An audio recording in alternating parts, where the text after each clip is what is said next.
Hello everybody and welcome to another video, and today it is the 18th of September, and today was a slow news day, but I will go over the few events that occurred. So first of all, in the past few hours there have been some Russian strikes, and we have them geolocated. So first of all, there was a strike on the South Ukraine nuclear power plant over here. This was reported by both Russian and Ukrainian sources. I'm not sure the extent of the damage. I just know that this was the probable target. And this plant, it has a nameplate capacity of 2,850 megawatts, and it does provide electricity for this entire region, including large swaths of the Mykolaiv Oblast, and specifically this key town over here, Voznesensk. So, there are a lot of power outages in this region at the moment.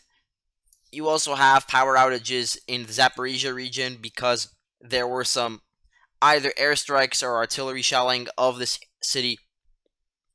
I'm not exactly sure which one, but I am pretty sure that the Dnipro hydroelectric plant was targeted in this attack because people were talking about districts within the city being hit, and the city itself usually gets its energy from this hydroelectric plant, and also it used to get a lot of its energy from the Enerhodar plant, but for now Russia's probably shelling this hydroelectric plant while Ukraine is shelling the vicinity of Enerhodar and the nuclear power plant over there, specifically from Nikopol and Maharnets, which were both targeted by Russian artillery today pretty heavily. Now, let's talk about the front lines. We had reports from the Russian side of a failed Ukrainian assault onto Pravdine. In addition to the strikes that I talked about at the beginning of the video, there were some reports about explosions in Odessa and in Dnipro itself, but this sort of thing happens a lot where we hear about explosions and there are even videos of explosions, but we get very scant information about what's actually targeted. So I'm not expecting much to come out of that. Now let's move on to some other fronts over here. Nothing much occurred in the Donetsk area, but around Krasnohorivka, there are some pretty heavy artillery duels going on right now, and Russia's aviation is working very hard in this area, destroying Ukrainian agglomerations, but no head-on assault on the city just yet. In Bakhmut, something similar is going on, wherein we're not really seeing much of a Russian advance. They've sort of been stopped at this road over here, but they might be able to advance further in other areas along the front line over here. Perhaps they can take advantage of their capture of the substation, which they pledged to restore to give electricity to the northern Donbass, and actually push into Vesela Dolina. That's entirely possible.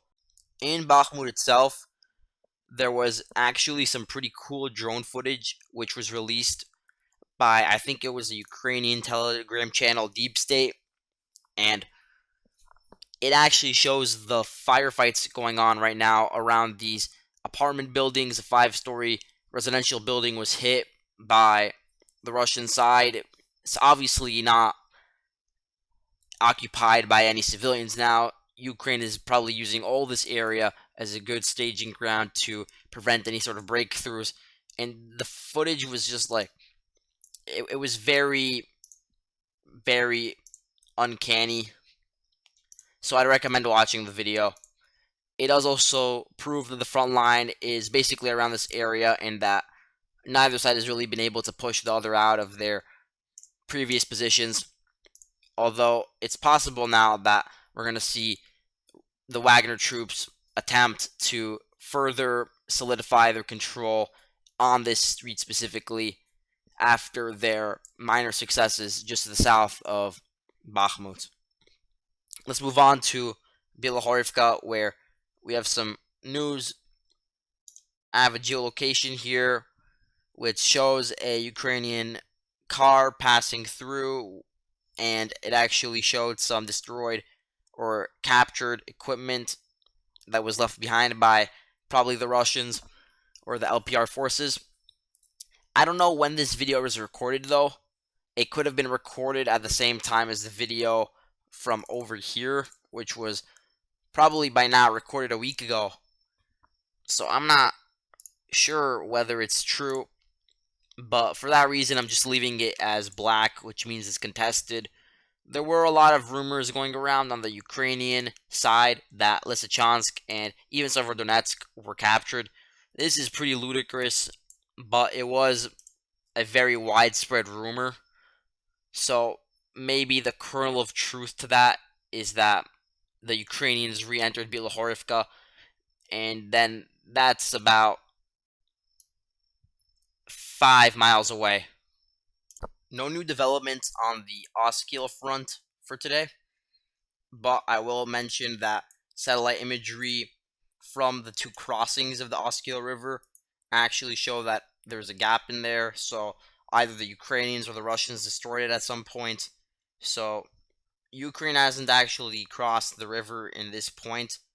As I talked about previously, they crossed over much further to the south when they entered Svyatogorsk, and only now are they actually pushing into the forests over here, and they're gonna have to be doing that with either some boats or some pontoons.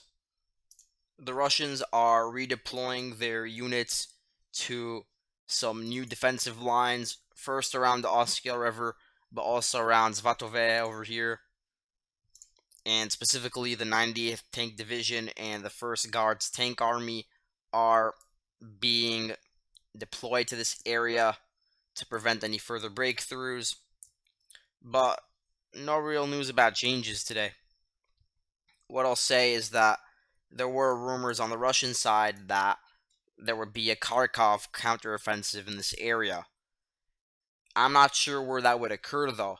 Probably if there were to be some sort of Russian offensive operations in this area, it would be in the area just south of Belgorod, because they'd want to have a buffer again. Because ever since the buffer was retaken by Ukraine and they took this strip of land, they've been able to target a lot of Russian, both civilian and military, infrastructure within Russian territory at a much larger rate than they had been doing before. The only thing that I noticed today in terms of actual Russian offensives in this area is an attack reported by Ukraine from this town over here, Zuravalivka, towards the nearby border areas. I'm not sure which town specifically. It could have been Kudivka, Hoptivka, Alisivka, Visoka Yaruha. One of these towns on the border was attacked in this direction, and the Ukrainians, they say that they repulsed it. Maybe this is just the beginning of some further Russian assaults, because just know that the Ukrainians right now, they are pretty exhausted in this area, and they are overextended. They're going to have to sort of work on solidifying their control of this entire area and making it more cohesive. So that's going to take some time. And if Russia, their forces are up to it, then they would probably be able to launch some limited counteroffensives if that was a goal of theirs. But we don't even know if it is. This was just a rumor that was perpetuated and spread throughout the Telegram channels. But if something happens, then look out for it. That's it for today. Thank you all for watching, and I'll see you later.